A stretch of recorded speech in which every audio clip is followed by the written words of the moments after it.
एक भिखारी चुपके से एक सुंदर महिला के पास गया, उसके बालों को सूंघा, फिर हाथ बढ़ाया, जिससे महिला डर गई। जब उसने देखा कि वह विरोध नहीं कर रही है तो उसने सहजता से हाथ उसके कंधे पर रख दिया। आसपास के लोग उसे रोकने के बजाय चिढ़ाने लगे कि उसकी किस्मत अच्छी है, केवल IT आदमी ही नाराज होकर खड़ा हुआ। 3 साल हो गए हैं, लेकिन जब वह दरवाजे से बाहर निकला, अचानक बाहर के लोग इधर उधर भागने लगे और बार के अंदर के लोग भी डर गए। वे सभी कांच के दरवाजे की ओर दौड़े।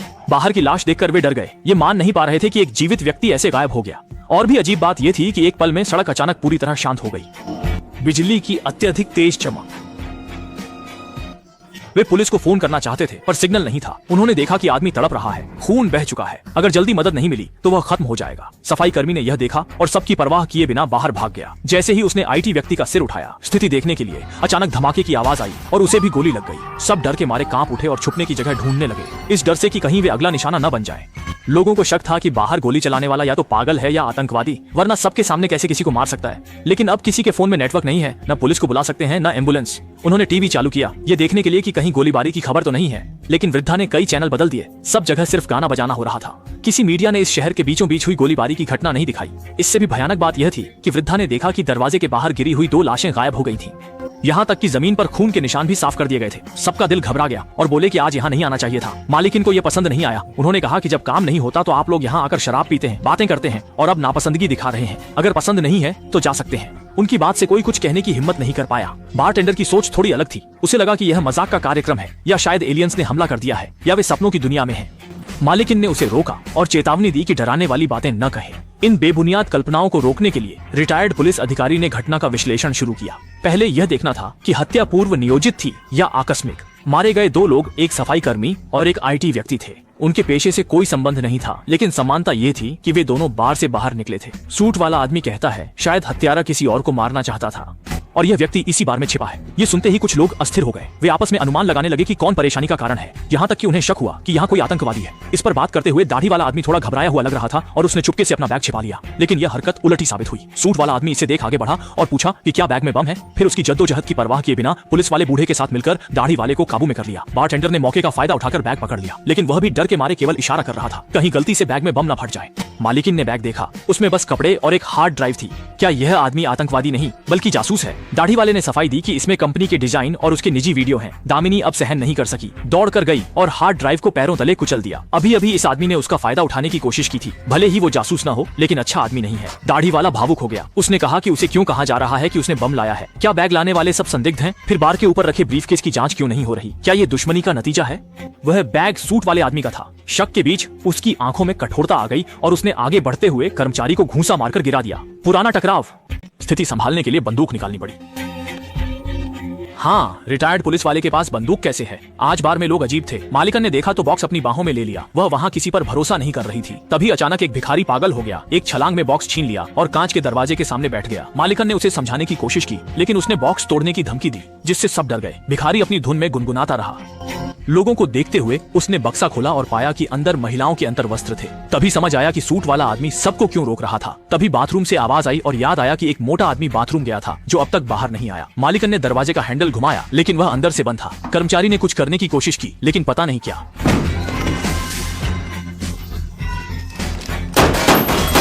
जब लाओझू ने दरवाजा खोला तो देखा कि मोटा आदमी बहुत पी चुका था और टॉयलेट पर झुका था। उसे शराबी देखकर सब तुरंत वहां से भागे। सिर्फ दयालु जिंजी मदद के लिए आगे बढ़ी, लेकिन जैसे ही वह उसके पास पहुंची, उन्होंने देखा कि वह खून बहा रहा है। और भी बुरा यह था कि जमीन पर एक अजीब सुई पड़ी थी, जिसे देखकर जिंजी डर गई। तभी बाहर एक बख्तरबंद गाड़ी आकर रुकी और उसमें से हथियार बंद काले कपड़े पहने लोग उतरे। सबको लगा कि बचाव हो गया है और वे उत्साह में बाहरी लोगों की ओर हाथ हिलाने लगे, लेकिन काले कपड़े वाले लोगों ने उनकी ओर ध्यान नहीं दिया।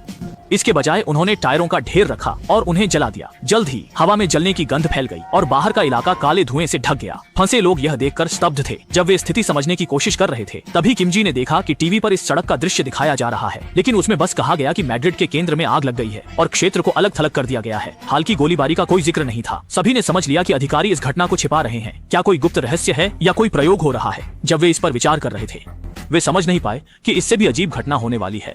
टॉयलेट में मौजूद व्यक्ति का शरीर विकृत हो गया और वह बाहर आकर गिर पड़ा। कुछ लोग मर गए। उसके फोन से पता चला कि वह सेना का कप्तान था और दक्षिण अफ्रीका के आदिवासी इलाके में सशस्त्र महामारी नियंत्रण कर्मी थे। अब स्पष्ट है कि कप्तान वायरस से संक्रमित था और बाढ़ में आ गया, इसलिए लोग फंस गए। चाहे कोई भी बाहर निकले उसे गोली मार दी जाएगी। और पुलिस द्वारा लोगों को खदेड़ना और खबरों को छुपाना वायरस के प्रसार को रोकने के लिए अपनाए गए उपाय हैं। अब कुछ लोग और डर गए। कोई भी बार से बाहर जाने की हिम्मत नहीं कर रहा था। सूट वाले ने चेताया कि यहाँ रहना भी सुरक्षित नहीं है, वे जल्द ही अंदर आएंगे।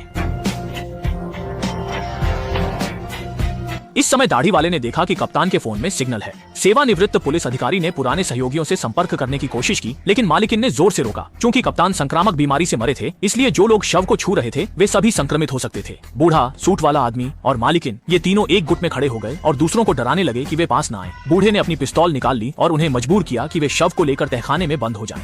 प्रयास करें।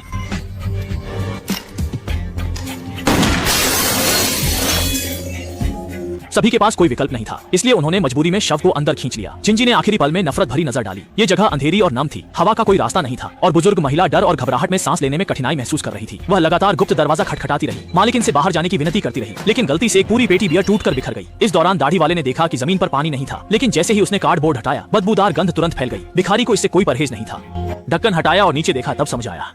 ढक्कन उठाकर नीचे झांका तो पता चला कि नीचे एक सेप्टिक टैंक है। कर्मचारी ने बताया कि हर बारिश में अंदर बहुत पानी भर जाता है। इस टैंक का बाहर निकलने का कोई और रास्ता जरूर है, लेकिन दिक्कत ये है कि छेद बहुत छोटा है, नीचे जाया ही नहीं जा सकता। पर बेघर आदमी को कोई फर्क नहीं पड़ा। उसने फौरन अपने कपड़े उतारे और शरीर पर सोयाबीन का तेल मल लिया और बिना सोचे समझे अंदर घुस गया। तेल की चिकनाई से कूल्हों पर थोड़ा जोर लगाते ही वो भी अंदर चला गया, लेकिन सिर्फ आधा ही जा पाया। इसके बाद चाहे वो कितनी भी ताकत लगा ले, बेघर आदमी का थोड़ा भी नीचे खिसकना मुश्किल हो गया। कर्मचारी मदद के लिए दौड़ा, अपने वजन से उसे नीचे दबाने की कोशिश की, पर कोई फायदा नहीं हुआ। वो सोयाबीन तेल की एक और बाल्टी ले आए और आदमी के पूरे शरीर पर मल दी। दाढ़ी वाले ने आगे बढ़कर जोर से लातें भी मारी, पर तीनों की पूरी ताकत के बावजूद बेघर आदमी टस से मस नहीं हुआ। उल्टा वो दर्द से तड़पने लगा और तभी ऊपर से गोलियों की कुछ आवाजें आईं। पहले तो उन्हें लगा कि वो तीनों आपस में ही लड़ रहे हैं, लेकिन ध्यान से सुनने पर बेतरतीब कदमों की आहट दूर से पास आ रही थी और साथ में आदमियों के बोलने की आवाजें भी थी। उन्होंने अंदाजा लगाया कि कोई अंदर घुस आया है और बार पर अंधाधुंध गोलियां चला रहा है। मालकिन और बाकी दो लोगों का क्या हश्र हुआ होगा ये सोचा जा सकता है। उलटा बेसमेंट में छिपे ये लोग इस तबाही से बच गए। वायरस को पूरी तरह खत्म करने के लिए फौज के लोगों ने जाने से पहले आग लगा दी। कर्मचारी बाहर आग का समंदर साफ साफ देख सकता था। जल्द ही दरारों से धुआं अंदर आने लगा। बेसमेंट में ऑक्सीजन कम होती जा रही थी। हवा आने का इकलौता रास्ता भी बेघर आदमी ने बंद कर दिया था। ज्यादा देर नहीं लगती और वो दम घुटने से मर जाते। बूढ़ी औरत सबसे पहले घबरा गई। वो सीढ़ियों से ऊपर भागी और ढक्कन को धकेलना चाहा। तेज गर्मी ने पल भर में उसकी हथेली चला दी, लेकिन इस वक्त किसी को उसकी परवाह नहीं थी। सब अपनी पूरी ताकत से उस आदमी को खींच रहे थे। जिंजी भी बेबसी में मदद के लिए दौड़ी। बेसमेंट फिर दिल दहला देने वाली चीखों से गूंज उठा। उन्होंने बेघर आदमी को बाहर खींच लिया। अब लोगों को बूढ़ी औरत के घावों पर पट्टी करने का वक्त मिला। सामान की कमी से वे सिर्फ सोयाबीन तेल से घाव साफ कर टॉयलेट पेपर से पट्टी कर सकते थे। पता नहीं कितना वक्त बीता। ऊपर लगी आग आखिरकार बुझ गई। दाढ़ी वाले ने झाड़ू से ढक्कन उठाकर चुपके से झांका। बाहर अब एक खंडहर बन चुका था। खिड़की और दरवाजों पर भी पट्टियां लगा दी गई थी। वो लोग सावधानी से ऊपर आए। उन्हें मालकिन और बाकी दो लोगों की लाशें तक नहीं मिली। दाढ़ी वाले को गंजे की बंदूक दिखी। उसने चुपके से उसे उठाकर छिपा लिया। जिंजी को भी ट्रे के नीचे शंगवेई का फोन मिला। चैट रिकॉर्ड देखने पर उन्हें पता चला कि वो किसी अनजान आदमी से लगातार संपर्क में था और एंटीवायरस सीरम की बात कर रहा था, लेकिन शंगवेई बार पहुंचने से पहले ही भाग रहा था। जब वो बार पहुंचा तो वो होश में नहीं था। वैक्सीन भी बहुत देर से दी गई थी और उसने असर नहीं किया था। आखिरकार जहर फैलने से उसकी मौत हो गई, लेकिन मैसेज के हिसाब से शंगवेई ने वैक्सीन इस्तेमाल नहीं की थी, इसलिए सब लोग लाश पर उसे ढूंढने लगे, पर उन्हें कुछ नहीं मिला। और इस बीच बेघर आदमी ने मौके का फायदा उठा लिया। जब तक वो लोग भागकर बाथरूम पहुंचे, बेघर आदमी खुद को एक डोज लगा चुका था। अब सिर्फ 3 डोज बची थी और वो लोग 4 थे। और तो और वो तीनों डोज भी खुद ही हड़पना चाहता था। दाढ़ी वाले को गुस्सा आ गया। उसने बेघर आदमी पर लात घूंसों की बरसात कर दी। वो हर बार उसके नाजुक अंगों पर कर रहा था, लेकिन 3 हमलों के बाद ही पासा पलट गया। बेघर आदमी ने दाढ़ी वाले के हाथ पर काट लिया और उसकी बंदूक छीन ली, लेकिन सीरिंज सीढ़ियों से लुढ़क कर बेसमेंट में जा गिरी। चालाक बूढ़ी औरत ने किसी को बताए बिना चुपके से नीचे जाकर सीरिंज उठा ली, लेकिन दोनों हाथ जले होने की वजह से वो उसे पकड़ नहीं पाई। सीरिंज फिर से सेप्टिक टैंक में जा गिरी। ये देखकर बेघर आदमी को छोड़कर बाकी सब हैरान रह गए। सब ऐसे दिख रहे थे मानो जीने की कोई उम्मीद ही न बची हो। अचानक कर्मचारी ने कहा कि किसी एक को नीचे जाकर सीरिंज लानी होगी, पर उसकी नजरें सीधे जिंजी पर थी। जाहिर है यहाँ वही सबसे पतली थी। ये काम सिर्फ वही कर सकती थी। लड़की ने कपड़े उतारे, शरीर पर सलाद का तेल डाला। उसे एक तंग छेद से होकर गंदे पानी से भरे सेप्टिक टैंक में जाना था, लेकिन छेद बहुत छोटा था। लड़की आधा अंदर जाते ही फंस गई और हिल भी नहीं पा रही थी। उसकी चिकनी त्वचा पर भी कई खरोंचें आ गई। उसके साथी ने उसे हिम्मत रखने को कहा, क्योंकि यही उन सबकी जान बचाने का आखिरी तरीका था। लेकिन लड़की दर्द से चीख रही थी। दोनों आदमियों ने जोर से उसके कंधे दबाए और आखिरकार उसे अंदर धकेल दिया। जिंजी ने गंदे पानी में संघर्ष के बाद आखिरकार गंदगी से भरी सतह पर एक वैक्सीन ढूंढ ली। ऊपर के लोगों ने उसे बोतल रस्सी से बांधने को कहा, पर जिंजी ने साफ मना कर दिया, क्योंकि वैक्सीन सिर्फ 3 थी, पर ऊपर कई जोड़ी लालची आंखें थी। उसे डर था कि ये लोग उसे वैक्सीन नहीं देंगे और कहीं उसे मुसीबत में देखकर उसकी जान ही न ले लें। काफी सोचने के बाद उसने कहा कि जिसे चाहिए वो नीचे आकर ले ले। ये सुनकर ऊपर के लोग आंख बबूला हो गए। दाढ़ी वाले ने लोहे की रॉड निकाली और छेद पर वार करने लगा। जिंजी चुपचाप मरने का इंतजार नहीं कर रही थी। लड़ाई झगड़े से बचने के लिए उसने वैक्सीन एक छिपी हुई जगह पर छुपा दी और फिर गटर के रास्ते आगे बढ़ने लगी। इसके बाद वो एक ऊंचे चबूतरे पर चढ़ी। उसे लगा बाहर निकलने का रास्ता मिल गया है, पर बाहर का मंजर देखकर वो कोई आवाज नहीं निकाल पाई। बाहर के दरवाजे पर कड़ा पहरा था। जलते टायरों से काला धुआं निकल रहा था। मालकिन और 2 लोगों की लाशें जलकर कोयला बन चुकी थी। महामारी नियंत्रण कर्मी बार-बार जगह को सैनिटाइज कर रहे थे। जिंजी यह देखकर डर के मारे गिर पड़े। दूसरी तरफ उन आदमियों ने छेद तोड़ दिया और एक-एक कर अंदर घुस गए। जब आखिरी में एक बूढ़ी औरत की बारी आई, उसके पेट की चर्बी रुकावट बनी। आदमियों ने जोर लगाकर उसके पैर खींचे, तब वे उसे नीचे खींच पाए।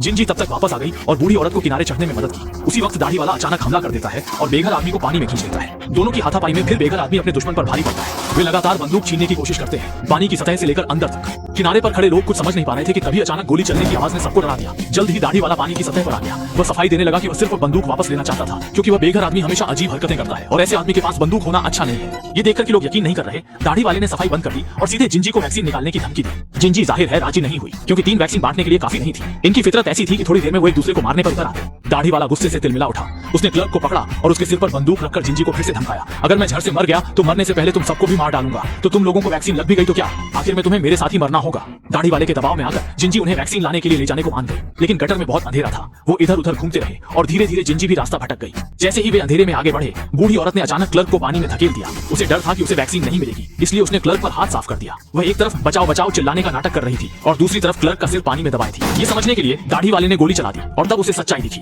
क्लर्क को बचा लिया गया और बूढ़ी औरत की असलियत सामने आ गई। तीनों लोग अब उससे सावधान हो गए थे। बूढ़ी औरत समझ गई थी कि अब उसके पास कोई रास्ता नहीं है। वायरस से तड़पकर मरने से अच्छा है कि वह दाढ़ी वाले की बंदूक से मर जाए। इस बार बंदूक सामने होने पर भी वह शांत रही, लेकिन दाढ़ी वाला उसे मार नहीं पाया। इसलिए बूढ़ी औरत ने बंदूक ली और कोने में जाकर खुद को गोली मारी।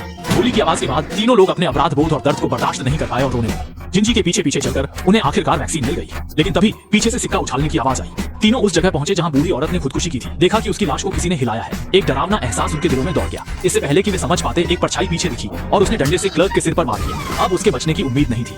वो बेघर आदमी था, वो मरा नहीं था। दोनों को दूर भागते देखकर बेघर आदमी बड़ा सा डंडा लेकर उनके पीछे भागा। गटर में चारों तरफ रास्ते थे। वो बिना सोचे समझे बस भागते रहे। आखिर में उन्हें एक और सीढ़ी मिली, बस उस पर चढ़ते ही वो बच जाते। लेकिन बेघर आदमी भी उनके पीछे आ गया था। वो पागलों की तरह अपने हाथ में लोहे का डंडा घुमा रहा था। दाढ़ी वाले ने दर्द सहते हुए एक बार झेला और फिर एक लात मारकर उसे दूर फेंक दिया। इससे पहले कि वो संभल पाता, दोनों ने अपनी पूरी ताकत लगाकर ऊपर चढ़ना शुरू कर दिया। लेकिन जिंजी का पैर फिसल गया और वैक्सीन पानी में गिर गई। पीछे शैतान उनका पीछा कर रहा था। वो बस ऊपर चढ़ते रहे। ऐसा लगा कि बचने की उम्मीद बस सामने ही है, लेकिन चाहे वो कितना भी दरवाजा पीटे, किसी को भी उनकी मौजूदगी का पता नहीं चला। और इतने में बेघर आदमी भी ऊपर चढ़ आया। उसने दाढ़ी वाले के पैरों को कसकर पकड़ा, जैसे वह मरने मारने पर उतारू हो। दाढ़ी वाला छोड़ा नहीं सका। आखिरी पल में उसने जिंदा को एकमात्र टीका दे दिया। फिर उसने हाथ छोड़ दिए और भिखारी के साथ नीचे गिर गया। जिंजी बहुत दुखी थी, लेकिन वह जानती थी कि दाढ़ी वाले के बचने की कोई उम्मीद नहीं है। इसलिए उन्होंने दर्द सहते हुए वैक्सीन ले ली और फिर मुश्किल से मैनहोल का ढक्कन खोला। ये जगह बार से ज्यादा दूर नहीं थी और हर कोई उन्हें अजीब नजरों से देख रहा था। कोई नहीं जानता था कि उन्होंने क्या झेला है, मानो सब कुछ सिर्फ एक बुरा सपना था।